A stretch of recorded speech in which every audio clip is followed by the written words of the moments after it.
CBSE ഫെസ്റ്റിൽ പങ്കെടുക്കുന്നതിനായി Hillview സ്കൂളിൽ നിന്നും കുട്ടികളുമായി പുറപ്പെട്ട ബസ് ഹൈജാക്ക് ചെയ്യപ്പെട്ടു.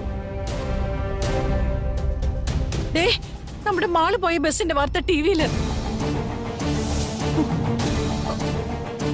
കുട്ടികളുമായി ബസ് റോഡിലൂടെ പായുന്ന ദൃശ്യങ്ങൾ ഞങ്ങളുടെ റിപ്പോർട്ടർക്ക് ലഭിച്ചിട്ടുണ്ട്.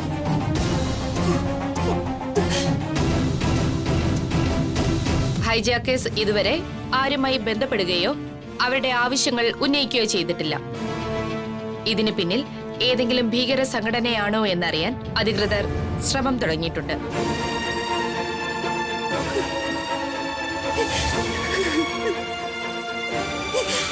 ബസ് തടയുന്നതിനായി പോലീസ് നടത്തിയ ശ്രമങ്ങൾ പരാജയപ്പെട്ടതായാണ് അറിയാൻ കഴിഞ്ഞത്.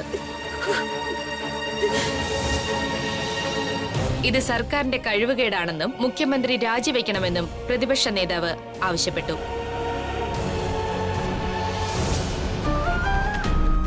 ജനങ്ങളുടെ ജീവനും സ്വത്തിനും സംരക്ഷണം നൽകാൻ കഴിയാത്ത സർക്കാരാണ് നാട് ഭരിക്കുന്നതെന്നും കുട്ടികളുടെ ജീവന് വില കൽപ്പിക്കണമെന്നും എത്രയും പെട്ടെന്ന് ഹൈജാക്കേഴ്സിനെ അറസ്റ്റ് ചെയ്യണമെന്നും ആവശ്യപ്പെട്ട് ആയിരക്കണക്കിന് പോസ്റ്റുകളാണ് സോഷ്യൽ മീഡിയയിൽ പ്രത്യക്ഷപ്പെട്ടുകൊണ്ടിരിക്കുന്നത്.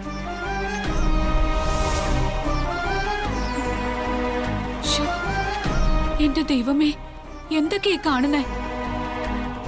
കുറച്ചു മുമ്പ് ഇവിടുന്ന് കൊച്ചിനെ കയറ്റി ആ ബസ്സിൽ വിടുമ്പോ ഇത് ഇങ്ങനെയൊക്കെ ആവുമെന്ന് നമ്മൾ ആരും പ്രതീക്ഷിച്ചില്ലല്ലോ. എന്റെ ശ്രീ മഹേശ്വര, ആ കുഞ്ഞുങ്ങൾക്കൊന്നും സംഭവിക്കാതെ എല്ലാരെയും കാത്തു രക്ഷിക്കണേ. എന്റെ ഈശ്വര, ഭാഗ്യത്തിന് ഞാൻ ബസ്സിൽ കയറാതിരുന്നേ. ഓ, ഇല്ലെങ്കി ഇപ്പൊ ഞാനും പെട്ടുപോയേനെ.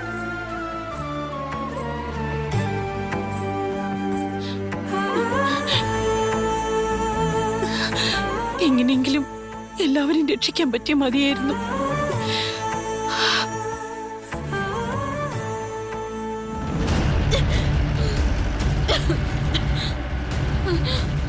അയ്യോ, എന്റെ ശ്രീ മഹേശ്വര, എന്നെ തളർത്തല്ലേ. ഈ കുഞ്ഞുങ്ങളുടെ ജീവൻ എന്റെ കയ്യിലാ. ആരോടും ഒരു തെറ്റും ചെയ്യാത്ത ഈ കുഞ്ഞുങ്ങളെ രക്ഷിക്കാൻ നീ എന്നെ സഹായിക്കണേ ഭഗവാനെ.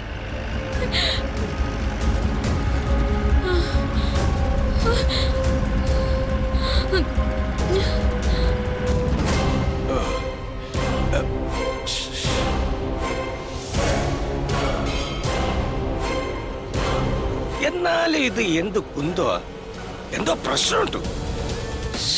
ഇവിടെ എവിടെ കുഴിച്ചാലും ഓരോന്ന് കിട്ടുന്നുണ്ടല്ലോ. ഇന്നാളൊരു കുടം കിട്ടി, ഇപ്പം താണ്ട ഏലസ്. കുറച്ചങ്ങ് മാറി കുഴിച്ച് നോക്കിയാൽ വല്ല നിധിയും കിട്ടുമോ എന്തോ. എന്റെ അമ്മേ, ഇനി വല്ല പ്രേതബാധ കാണുമോ എന്തോ. കഴിഞ്ഞ ദിവസമല്ലേ ഏതാണ്ട് പൂജയൊക്കെ നടന്നത്, അന്ന് ഗംഗയിട്ട് കുറെ തല്ലുന്നതും കണ്ടു. കൊച്ചിന്റെ ദേഹത്ത് വല്ല യക്ഷിയും കയറിയിട്ടുണ്ടാവോ എന്തോ. അതിന്റെ പൂജയും മറ്റും ആയിരിക്കും എന്തോ അന്ന് നടന്നത്. അങ്ങനെ ആയാലേ ഇത് ഇതിലെന്തോ കുഴപ്പമുണ്ട്. ഇത് കയ്യിൽ വച്ചിരുന്ന ഏതെങ്കിലും യക്ഷി വന്ന് എന്റെ ചോര ഊറ്റി കുടിക്കേ ഉള്ളൂ. വേണ്ട, കളഞ്ഞേക്കാം. എനിക്കെന്റെ ജീവനാവരുത്, ജീവൻ.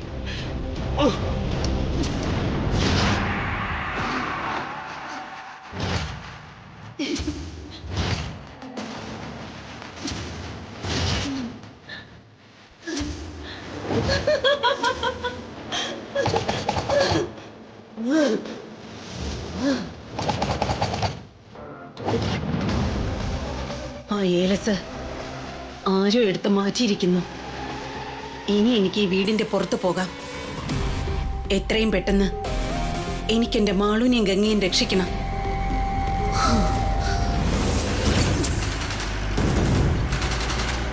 അയ്യോ, ഗംഗേ!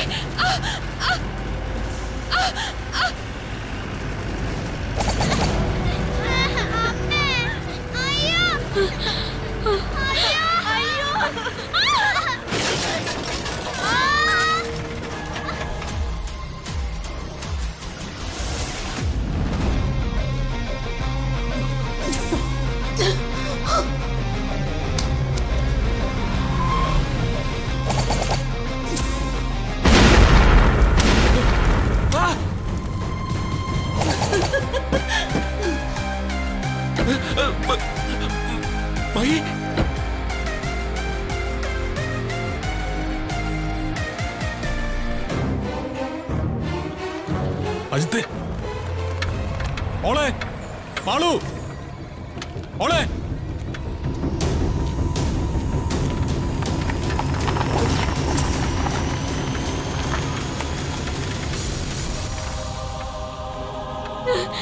ശ്രീ മഹേശ്വര, നീ ഞങ്ങളെ രക്ഷിച്ചു.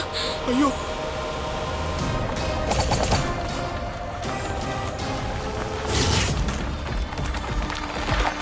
എങ്ങനെയും എല്ലാരും രക്ഷിക്കണം. എന്തെങ്കിലും ചെയ്യാൻ മഹി. ആരും പേടിക്കണ്ട, ബോംബൊക്കെ പോയി. നമ്മളൊക്കെ ഉറപ്പായും രക്ഷപ്പെടും.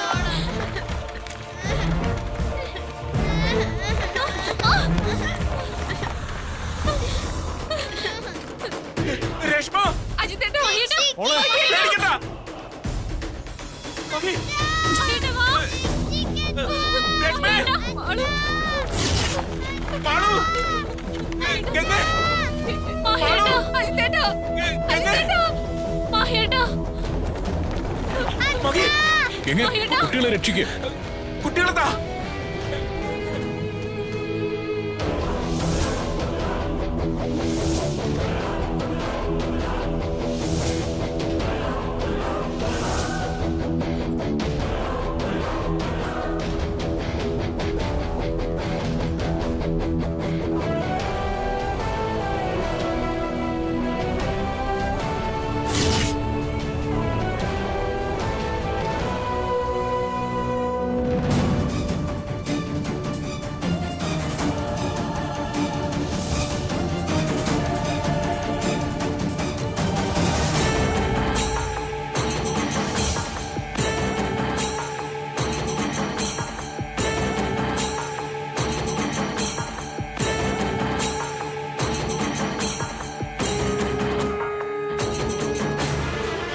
ഗംഗേ, ഗംഗേ, വേഗം വാ.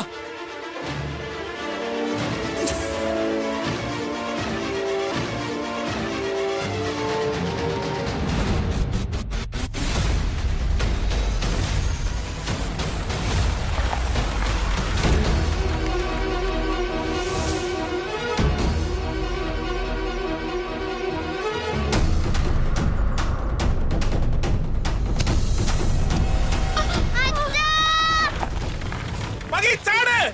മഹിയേട്ടാ രക്ഷപ്പെട്, മഹിയേട്ടാ രക്ഷപ്പെട് വേഗം. മഹി, ചാട്. മഹി, മഹിയേട്ടാ, മഹിയേട്ടാ രക്ഷപ്പെട്. മഹിയേട്ടാ, മഹിയേട്ടാ, മഹി, മഹി, രക്ഷപ്പെട്. മഹിയേട്ടാ, മഹിയേട്ടാ, മഹിയേട്ടാ രക്ഷപ്പെട്. ചാട്.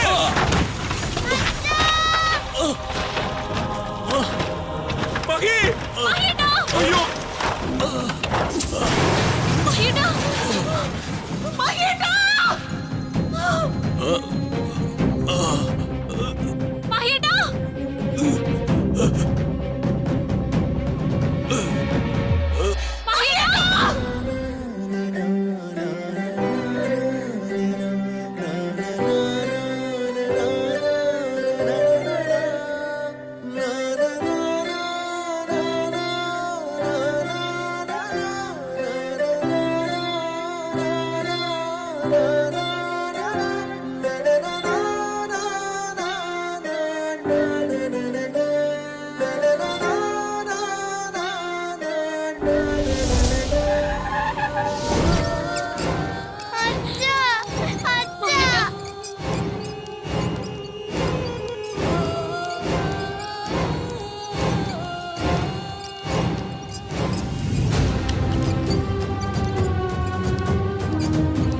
നിങ്ങളിവിടെ നിന്നാ മതി. മാളു,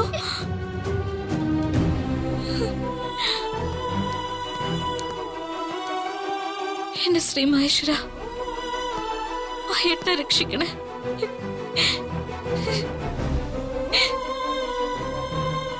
എല്ലാം കേട്ടിട്ട് ഒരു ഞെട്ടലായിരുന്നു. ഇതുവരെ അത് മാറിയിട്ടില്ല. എന്തൊക്കെയാ സംഭവിച്ചെന്ന് എനിക്ക് ഇപ്പോഴും വിശ്വസിക്കാൻ പറ്റുന്നില്ല. കുട്ടികളെ കൊണ്ടുപോകാൻ ആ ടീച്ചേഴ്സിന് പറ്റാതെ വന്നപ്പോ വെറുതെ ഗംഗയോടൊപ്പം ആ വണ്ടിയിൽ കയറിയതാ. ഇതിപ്പോ ഇങ്ങനെയൊക്കെ ആവുമെന്ന് ഞാൻ എങ്ങനെ അറിയാനാ? മഹിക്ക് ആപത്തൊന്നും സംഭവിച്ചില്ലായിരുന്നെങ്കിൽ ഇത് ചെയ്തവന്മാരെ നമുക്കിപ്പോ തന്നെ പിടിക്കായിരുന്നു. ആരെയും പിടിച്ചില്ലെങ്കിലും കുഴപ്പമില്ല, ജീവൻ തിരിച്ചു കിട്ടിയല്ലോ, അത് എന്നെ മഹാഭാഗ്യം. ആർക്കും ഒന്നും സംഭവിക്കാതിരിക്കാൻ കാരണം ഗംഗയാണ്. അവൾക്ക് ഇത്രയും ധൈര്യം ഉണ്ടെന്ന് ഞാൻ അറിഞ്ഞില്ല.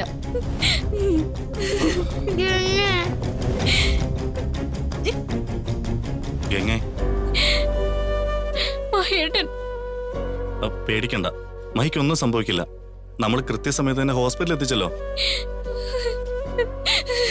നമ്മൾ ഈ ഹോസ്പിറ്റലിലേക്ക് വന്ന കാര്യം ഗംഗ വീട്ടിൽ അറിയിച്ചോ? ഇല്ല. ദാ ഇപ്പൊ തന്നെ വീട്ടിൽ വിളിച്ചു പറ.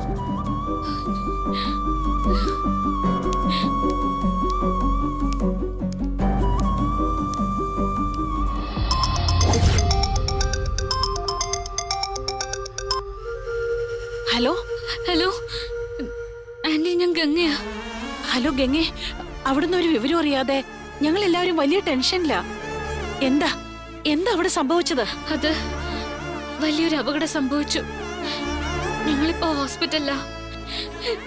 ആന്റി, മഹിയേട്ടൻ. അയ്യോ, മഹിക്ക് എന്ത് പറ്റി? മഹിക്ക് എന്താ പറ്റിയത്? ആന്റി,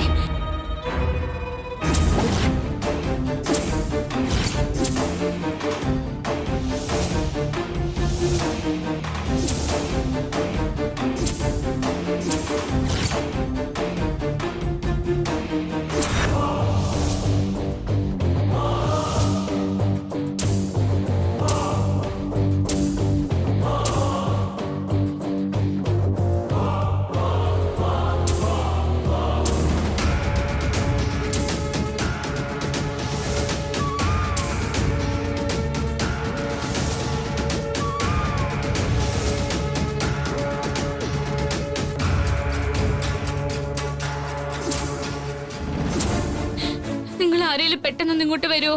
ആ ശരി, ഞാൻ ഉടനെ വരാം. ശരി ആന്റി. രാഹുൽ, ശ്രേയ,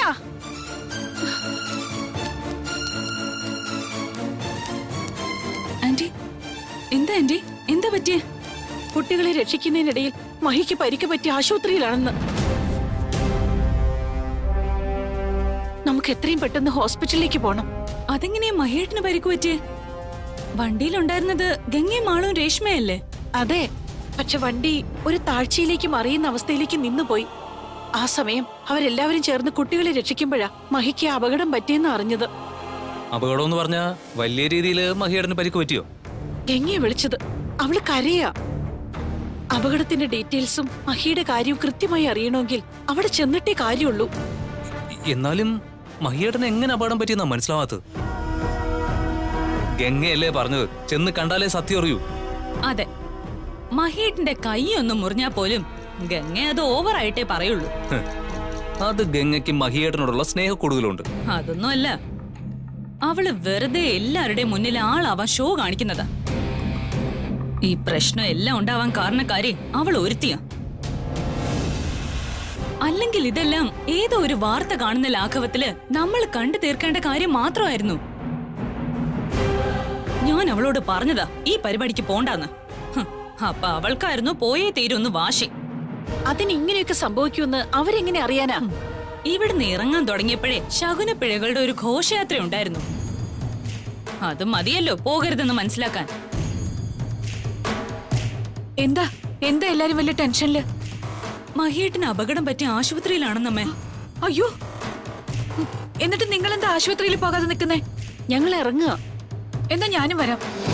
നാത്തൂൻ ഇവിടെ നിൽക്ക്, ഞാനും ശ്രേയയും വിശ്വട്ടിനും കൂടി പോവാം. ചെന്നിട്ട് ഞങ്ങൾ എന്താ അവസ്ഥയെന്ന് വിളിച്ചു പറയാം. എന്തായാലും ഇനി താമസിക്കണ്ട, നിങ്ങൾ ഇറങ്ങ്, ഞാൻ അച്ഛനെ വിളിച്ച് പറയാം. ശരി.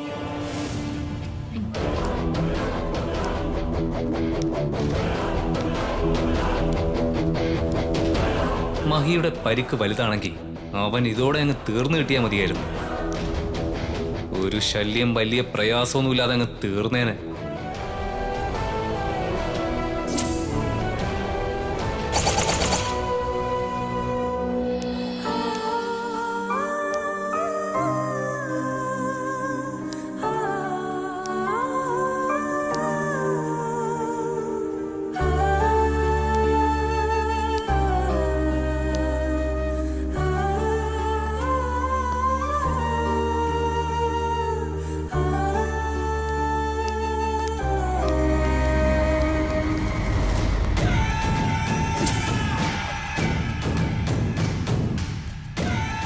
ഗംഗയ്ക്ക് കുഴപ്പമൊന്നുമില്ല. ഭാഗ്യം. ശ്ശെ, ഇവക്കൊന്നും പറ്റിയില്ലേ? ചെയ്തെല്ലാം വെറുതെ ആയിപ്പോയി. ആ മഹിയെങ്കിൽ ഇതോടങ്ങ് തീർന്നു കിട്ടിയിരുന്നെങ്കിൽ എന്തെങ്കിലും ഒരു പ്രയോജനം ഉണ്ടായിരുന്നേ. ഇനി എല്ലാത്തിന്റെ മുമ്പിൽ പോയി അഭിനയിച്ച് തകർക്കാം. ആ വക്കീലുണ്ടല്ലോ, അവനെ സൂക്ഷിക്കണം.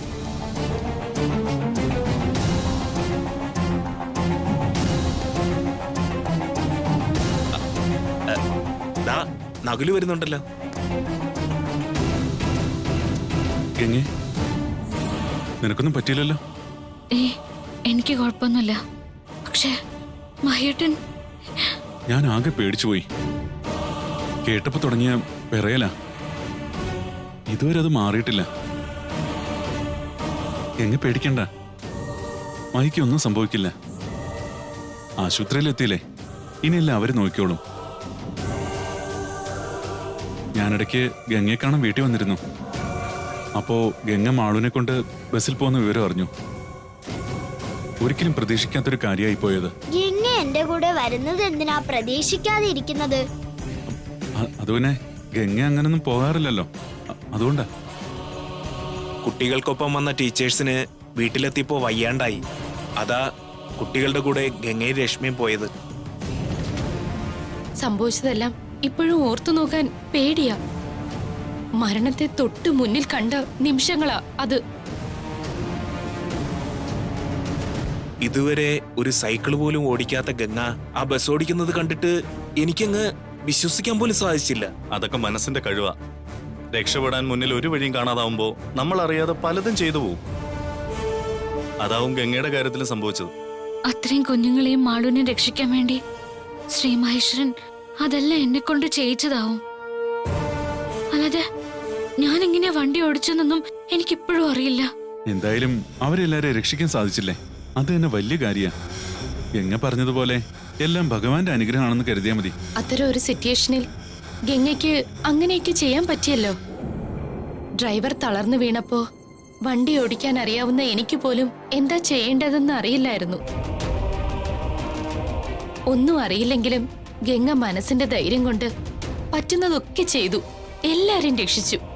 ഇത്രയൊക്കെ ചെയ്തു വെച്ചവൻ ഒരു കുഴപ്പമില്ലാതെ രക്ഷപ്പെട്ടു പോയല്ലോ എന്ന് ഓർക്കുമ്പോഴാണ് എനിക്ക് സങ്കടം. അവനങ്ങനെ എന്നേക്കുമായി രക്ഷപ്പെട്ടു പോകാനൊന്നും പറ്റില്ല. അവനെ പോലീസ് പൊക്കിയിരിക്കും. കേരള പോലീസിന്റെ പവറിനെ കുറിച്ചും കഴിവിനെ കുറിച്ചും ആർക്കും അങ്ങനെ സംശയമൊന്നും വേണ്ട. ഗംഗെ, ഇത്രയൊക്കെ വലിയ കാര്യങ്ങൾ ചെയ്ത് നീ ആകെ ക്ഷീണിച്ചിട്ടുണ്ടാവില്ലേ? ഇനി ഇവിടെ നിന്ന് വയ്യായിക കൂട്ടണ്ട.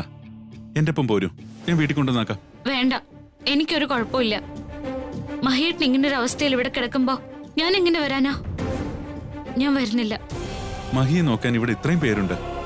പോരാത്തതിന് ഡോക്ടേഴ്സും സിസ്റ്റർമാരും ഉണ്ട്. ഇവിടെ വെറുതെ നിന്നതുകൊണ്ട് ക്ഷീണം കൂട്ടാന്നല്ലാതെ ഒരു കാര്യവുമില്ല. ഞാൻ പറയുന്ന ഗംഗ അനുസരിക്ക്, എന്റെ ഒപ്പം വരൂ, ഞാൻ വീട്ടിൽ കൊണ്ടുവന്നാക്കാം. ഗംഗ വരുന്നില്ലെന്ന് പറഞ്ഞില്ലേ, പിന്നെന്തിനാ വീണ്ടും വീണ്ടും നിങ്ങൾ നിർബന്ധിക്കുന്നത്? നിങ്ങൾക്ക് പോണെങ്കിൽ എവിടെ വേണമെങ്കിലും പൊയ്ക്കോ. ഗംഗ എങ്ങോട്ടും വരുന്നില്ല. ഞാൻ ഈ പറയുന്നതൊക്കെ ഗംഗയുടെ നന്മയ്ക്ക് വേണ്ടിയാ മോളെ. എനിക്ക് ക്ഷീണമോ വയ്യായികയോ ഒന്നുമില്ല. മഹേട്ടൻ ഇങ്ങനെ ഒരു അപകടം പറ്റിയതിന്റെ സങ്കടം മാത്രമേ ഉള്ളൂ. മഹേട്ടൻ വരാതെ ഞാൻ ഇവിടുന്ന് എങ്ങോട്ടും ഇല്ല.